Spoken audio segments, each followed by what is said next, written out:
Hello and welcome to a special edition for members only. We're going to be talking tonight to number 46 on your Cleveland Guardians roster 2024. And his name happens to be the same as my last name. His name is Tyler. My name is Walter. We are the Beedes, and we are Beede Baseball. Tyler, welcome, sir. Happy spring Pops, training. What's going on? yes. Let's go. Just waiting on your arrival out here. It's the best time of year. Pitchers, catchers, full team. We're locked in. It's been a great spring training so far. Well, that's enlightening news. I love to hear that, especially out in Scottsdale, my favorite area for spring training baseball. We are going to talk a little bit, you and I, about youth baseball. A lot of people spend a lot of time talking about recruiting and travel baseball, and I really want to kind of go back to the days where Big Walt was a college head coach, and Mhm. Tyler and Kyle Beede were little leaguers. And Mhm. what I would like to discuss is 23 Rockland Road and the backyard and the fun we had back there. What are some of your earliest memories like with wiffle ball and playing catch and just kind of that initial foray into playing baseball, not necessarily high school or travel, but just literally picking up a bat and a ball and a glove. Yeah, I think it was always the draw was after school on the weekends. It was let's pick up a ball of any sort: basketball, football, baseball, wiffle ball, and let's go in the backyard, front yard, a friend's yard, a park, and let's just play. Get the friends together, and just and go out and play and just be kids. And it was fun to just there was competitiveness because at that age you want to win, you don't want to lose, but you want to have fun, you want to mess around. You kind of start to put yourself in certain scenarios that you're watching on TV with big leaguers. Hey, 3-2 count, bases loaded, World Series. um, and so that was, I think, every chance we got, it was let's go and do something and play. And it was always fun. You mixed it up. It was never, I think when we would go to the park, you and I, it would be sometimes we'd hit grounders, sometimes we would just run and play. You try to say you were faster than me, and I'd prove that you weren't. And just always try to have some fun with whatever it was, whether it was wiffle ball or actually playing catch and trying to work on pitching or fielding. At that age, everything seemed to be fun, and everything seemed to be something that we wanted to do every day, at least when it was nice out in Boston. That's for sure. Talk to me a little bit about what you remember, playing catch, whether it was coming to one of my practices. One of the things that I try to get parents to understand is the importance of being able to play catch when you're young, when you're little. It's not so Mhm. much about velocity, it's about being able to catch the ball and throwing the ball back to your throwing partner accurately. Talk about like you and Kyle, or the three of us, or you and I playing catch. And what do you Mhm. remember about that? What do you remember Yep. about just simply learning how to play catch? Yeah, one of my most vivid memories is when I was probably, I want to say, around 12, 11, 12, 13, in that range, when you were coaching at Becker and I'm playing catch with your guys, and they're obviously in their 20s, and just playing like quality game of catch and thinking that, and they probably were throwing pretty hard, even though they were D3 guys. There were really quality arms that you brought in, and whether it was the Reno brothers, whoever it was, I'm pretty sure it was playing catch with the Reno brothers. They weren't taking it easy on me. Now, obviously, I was skilled. I was skilled enough to catch a ball. You wouldn't have put me in that spot, but they were bringing the heat, and it was like it brought out something to me that was like, let's flip a gear here and try to like show these guys, even though I couldn't, that I can, I can hang, or more so that I will be able to one day. And I think that level of exposure to, at that time, those guys were like big leaguers to me. They were really good. It seemed like in my eyes, they were playing a great game of catch, and I just wanted to join in. And yeah, anytime you and I would play catch, or just can vividly remember just always wanting to as I was taught, just like hit you in the chest or hit you in the head, where your glove was at, and focus on accuracy and location, being athletic within my delivery, and just things of like just being a kid and just having fun and playing quality game of catch. But I always look back to that, like being exposed to a higher velocity thrower playing a quality game of catch that impacted me at a young age. Now, one of the things that in today's world that a lot of parents struggle with is they feel like older children, so I bring you back to when you were when you were 10, and you Hmm. were pitching against fire and you were facing 12-year-olds. A lot of parents today struggle with the 12-year-old versus the 10-year-old, but yet that's how you and Kyle kind of grew up. You were 10 playing against 12-year-olds, you were 12 playing against 15-year-olds. I'd like to bring your attention back to your little league days when you were 10, and what you kind of remember as far as competing with and against, not only 10-year-olds but the 11 and 12-year-olds. And then I want you to kind of share with us that memory of you facing, if you can, Tim Collins when we went down. I think you might have been, heck, I think you might have been 11 or 12, and Timmy was like 16 years old. Just talk about how you played with and against children that were a little older than you, and what Yeah. those experiences were like. Yeah, those are that facing Timmy Collins, he ended up throwing a no hitter against us. I think I had like two or three at bats, and I was just, it was such a competitive. He obviously created it, such a competitive atmosphere. Those types of games are the ones you remember, and as a kid, you want them. Like, or at least for me, I wanted the challenge. I wanted to face better players, older players, to both like elevate my game and to just like show that I can play with them, even if I'm younger. Um, that was one of the games that I vividly remember, sort of really allowing me to see like, okay, this guy's going to be a professional baseball player or a D1 college pitcher. This is how good they are. This is how good you need to be. And at the time, I wasn't a PO. I was hitting off of them, obviously. So just kind of seeing how that level of pitcher looked. And then the other was pitching Babe Ruth. Um, sorry, Legion Ball as an eighth grader against high schoolers who are, I was, 13, 14 years old facing 17, 18-year olds, who are really quality Legion local players, and threw well. And those were two, atmospheres where I was like, this is something that I love, that I'm good at. I just need to continue to take time and mature. But the major point is you can't be afraid as a parent. You can't just out of fear make decisions to protect your child from, oh, he's only 10, he's facing 12-year-olds, they're so much more mature and bigger and they throw harder. Hey, it's only going to be good. You can't be afraid of failure. Failure is only learning and growing, and it's going to set yourself up for more success later on if that's something that'll happen for your child. And so you just can't make these decisions based on, now you have to be smart. If your child is if he's not, just have awareness. If they're not capable of being in that environment and they need to, spend more time with the kids their age, totally get it. But if they're showing that they're dominating the 10U group or that age group, and let's challenge them. Like, don't be afraid to put him in a situation where he'll have some adversity or some potential failure. It'll only make him better, and it'll challenge them. That's for sure. Do you ever remember feeling like you were missing out because you didn't play travel ball? Not so much from a negative perspective of travel ball, but do you feel like you had a fun youth experience with regard to youth sports, little league in particular, by just kind of staying local? I mean, we pretty much just did little league, until you were 13. Do you think you missed out on anything, or you didn't challenge yourself or in any capacity by not playing travel baseball all year round? No, I think that was the best decision we made because I got an extra, I remember because of my May birthday, I got an extra year of Little League.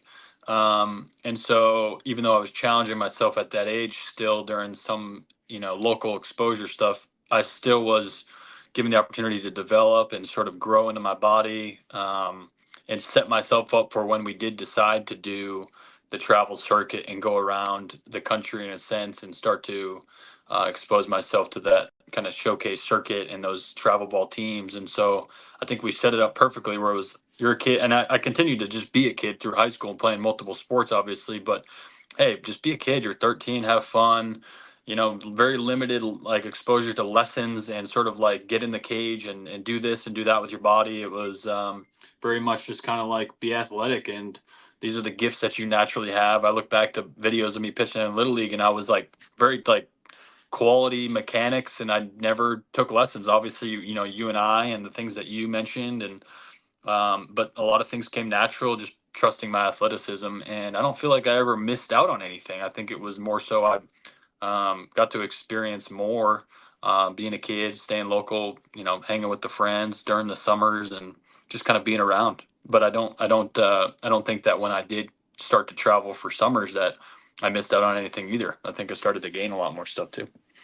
Even though you're a major league pitcher, there is a part of Tyler Beede that most people do not realize. In fact, you have a nickname, the Hit Doctor. One could say that you were a fairly proficient hitter at the younger ages. I'm going to ask you if you remember the yellow hit sticks we used to have, the thin, they look like broomsticks. Oh We yeah. had the small little wiffle balls. We had the little machine that spit out the little wiffle ball. What do you remember about your hitting prowess as far as wiffle ball games with Kyle Daly and Kyle Beede? And just tell me a little bit about what you remember as far as like the little games that we played and the little training tools we used. I think they all served a purpose. You don't even think about it when you're doing it, but when it comes time to like get into an actual game, those reps of trying to hit a crazy moving wiffle ball, or using a smaller sized, thinner bat, just as a acting as a bat, trying to hit a ball. It's fun. Obviously, you use it as a fun game more than it is like a training tool, even though it's probably advertised as one. And it's just it heightens your senses. You get better hand-eye coordination. You're hitting things that are moving way more than anything that'll move in a game.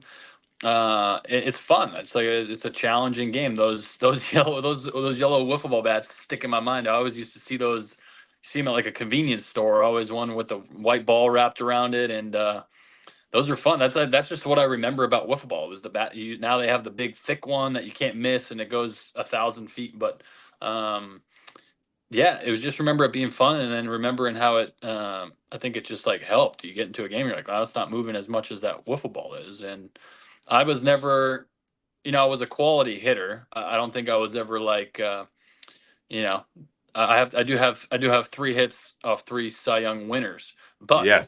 I don't think. I think that I'm more of a game time hitter. You watch me in BP, I'm not gonna impress you too much, but I get in a game and I'll battle because I played games like that where I just had to try to put a bat on the ball, and it pays off. So the last couple questions I'd like you to touch on, if you could. I mean, you were a man of you played multiple positions. I'd love for you like just to kind of you played short, you played the outfield, you played right field, you Yep. played a lot of first base. So just talk about your experiences when you were a little boy, about loving the opportunity just to get between the lines, and whatever position you played, you played it to the best of your ability. Yeah, you have to. I take pride. I actually really when I ask kids who are that age, hey, what position you play, and they're like, I play like every position. I'm like, perfect. Like, do that. Don't just say I'm a shortstop, and that's cool if you are. If you're a shortstop, obviously, you're probably one of the better players, better arm at that age, whatever it may be. But just trying to play every position, getting a feel for what it looks like to catch a ball to be going away from you, coming in, or go over your head. At different parts of the infield, trying to field the ball to your left, to your right, throws across the diamond, first base, picking a ball. Just it improves your athleticism. It gives you more awareness of the field. It allows you to connect to the game more, and knowing that there's different situations that you'll find yourself in at different positions, expecting different plays to happen. If the ball goes there and in the gap as an outfielder, who am I hitting, the second baseman or the shortstop? If I'm a third baseman and a ball goes down the line, or there's a guy on second, am I protecting the line? There's so many things that you can teach and be taught when you're playing different positions, that when you do get to high school and you tell your coach, hey, I'm capable of playing any position that you need me to play in order to contribute to this team, because when I was younger, I played every position and I have a feel for it. And that coach will smile ear to ear and be grateful that you can play any position that he needs you to play, as opposed to saying, I only played, you know, out left field, and sorry about second base. I have no idea. So it just gives you more versatility and allows you to have more fun and be able to contribute to the team more. So that when you get to school or tryouts or whatever, you're not competing for one position. You're competing for maybe eight, right? So, um, yeah, I just remember wanting to play every position and being okay if it was outfield and not being ashamed if it was right field, like the stigma of like, oh, you're the right fielder, you must not be the best player on the team. No, I'm just here because this is a position that I love playing. I'll help the team where I can. So my last question for you tonight, Mr. Beede, is taking you back to the days of Pup Warner and your experiences as a multi-sport athlete. And I'm talking about at young ages. If you Yeah. can remember, I know you have trouble about yesterday, but going back to like when you were 6 or 7 and August 1st would come around and instinctively you knew it was football season. And I don't ever remember you having a difficult time putting the bat or ball or glove down and turning towards football season. And ultimately, when you were young, basketball season. So just talk about how you remember or what you might have embraced as far as being a multi-sport athlete when you were a little boy. Like, did you feel like you missed out on anything with regard to baseball, becoming better as a baseball player? No, I think playing football intuitively just made me a better baseball player. Just the athleticism, the way they trained. I was thinking about Pop Warner the other day. We were over by the park in the grass. The smell of the grass reminded me of fall football. It was like I literally was like, "Dang, I feel like I'm back, about to go put the pads on, number 11, or maybe I was number 14 in Pop Warner, one of the two during the different years, and the white jersey or the one I forgot at home that you had to go drive back, pick up, and get for me." Those were some You're of my kidding favorite me. memories. You're kidding me. I didn't know. And those are just some of my most fun memories. I mean, the way the game is now, and the fear of the risk of injury, and the way the game is, the rough hit. We just never thought about it. You played, you got hit, you got back up. You know, you had the protection. You went out and you played. It was some of the most fun memories that I had. I remember we played for Pop Warner Championship, and you pulled up and you had AC/DC rocking. The windows were open, and we were warming up for the game. And yeah, it was right before high school started, because I remember Cormier was there scouting with, I think might have LaRue might have been there, and just great memories. It was didn't miss out on anything. I mean, if anything, if I didn't play football, I would have missed out. That's what happened in high school. I didn't play junior year. First time I never played football was junior year of high school, and the following year, senior year, I was like, I missed out on way too much. Like, I got to play, even though I didn't tell them off for the first 4 games or whatever. So that didn't go over super well, but I think it just proves the point that football was so pivotal for me, and I so pivotal that I'd love to throw the football till this day for how beneficial it is for the arm. And looking back, those are some of my favorite memories. Well, I want to say thank you for taking the time. I know it's a busy time, and Bo Diesel is back time and it's spring training.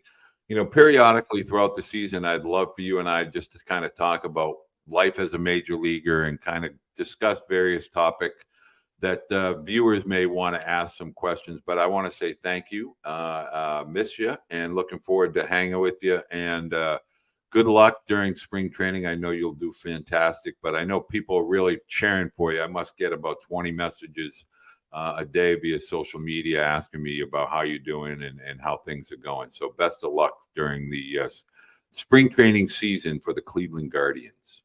I appreciate that greatly. I love you. I'll see you in a few weeks or so here, spring break. Looking forward to it. And I appreciate the support from everybody who reaches out to you or watches. Greatly appreciated, and helps keep me going, motivates me for sure. So I appreciate it. So we're going to have this as our member only section. These are little tidbits that Tyler and I will share throughout the year, mainly about youth baseball, and then ultimately we'll get through the high school and the college and allow Tyler to share some of his thoughts and feelings and opinions. Keep your questions coming. Greatly appreciate all of them. And at any time, if you have something that you'd like to share with me to ask Tyler, please make sure you send it along into the comment section or via direct message on social media. Thank you guys very much. Pew, pew.